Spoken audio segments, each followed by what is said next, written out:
The streets of Nairobi crackled with tension. It was the summer of 2024. Young people, fueled by anger and frustration, took to the streets. They were protesting against the rising cost of living, the government's response to their cries, a brutal crackdown. Live bullets met peaceful chants. When the dust settled, over 60 people lay dead. Their only crime? Daring to demand a better future. Among the victims were David, Erickson and Eric. 3 young men with their whole lives ahead of them. David, a hard-working father, was simply trying to get home. Erickson, a talented artist, dreamed of a brighter Kenya. Eric, a university student, wanted his voice heard. Their stories, tragically cut short, are a chilling reminder of the human cost of state violence. The families of the victims were left devastated. They wanted answers, they wanted justice, but their pleas for accountability fell on deaf ears. The police, the very institution meant to protect them, seemed to operate with impunity. The families felt betrayed by the system that was supposed to serve them. Their grief was compounded by the government's attempts to downplay the violence. The official narrative contradicted what witnesses saw with their own eyes. The authorities dismissed the deaths as isolated incidents. They labeled the protesters as criminals and instigators, but the families knew the truth. Their children were not criminals, they were victims. In April 2025, a light pierced through the darkness. The BBC Africa Eye documentary, Blood Parliament, sent shockwaves across Kenya. The documentary, a product of meticulous investigation, exposed the truth behind the bloodshed. It meticulously analysed thousands of images and videos from the protests. The result?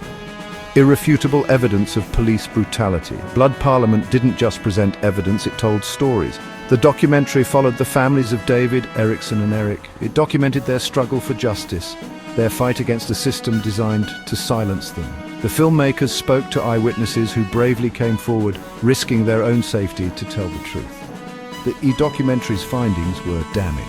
It identified specific officers involved in the killings, including a KDF officer and Job Kaboy from Central Police Station. It revealed a chain of command that went all the way to the top. It showed that the violence was not random, it was systematic and deliberate.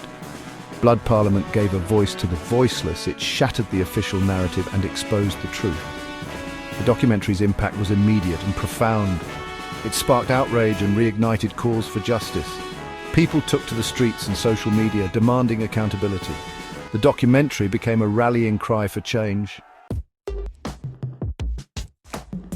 The Kenyan government's reaction to Blood Parliament was telling. Instead of acknowledging the truth and promising accountability, they resorted to censorship. On the eve of its scheduled screening in Nairobi, the government blocked the documentary. They claimed it was propaganda and a threat to national security. This act of censorship only served to confirm what many Kenyans already suspected: the government was trying to hide the truth. It was an attempt to silence the families of the victims and stifle any dissent. But the government's attempt to suppress the documentary backfired spectacularly. The blocked screening became a symbol of the government's disregard for freedom of expression and its fear of accountability. It also highlighted the ongoing struggle for media freedom in Kenya. Journalists and activists face intimidation, harassment, and even violence for daring to speak truth to power. Despite the censorship, Blood Parliament found its audience. The documentary was widely shared online, garnering millions of views within days. Kenyans, thirsty for the truth, found ways to circumvent the government's blackout. The documentary sparked conversations in homes, on the streets, and online. It became a catalyst for a national dialogue on police brutality and impunity. The impact of Blood Parliament extended far beyond Kenya's borders. International human rights organizations condemned the killings and the subsequent censorship. The documentary was screened at film festivals and universities around the world, sparking global outrage.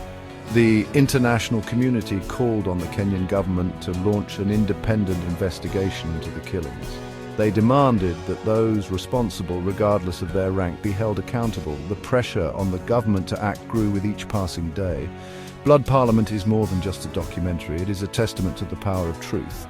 It is a call to action. It is a reminder that the fight for justice is far from over. The families of David, Erickson and Eric and the countless other victims of police brutality deserve justice.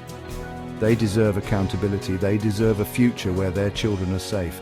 The fight for a just and equitable Kenya continues. It is a fight for human rights, for dignity, for the very soul of the nation. It is a fight that demands the attention and action of us all. We must stand in solidarity with the Kenyan people and demand an end to police brutality and impunity.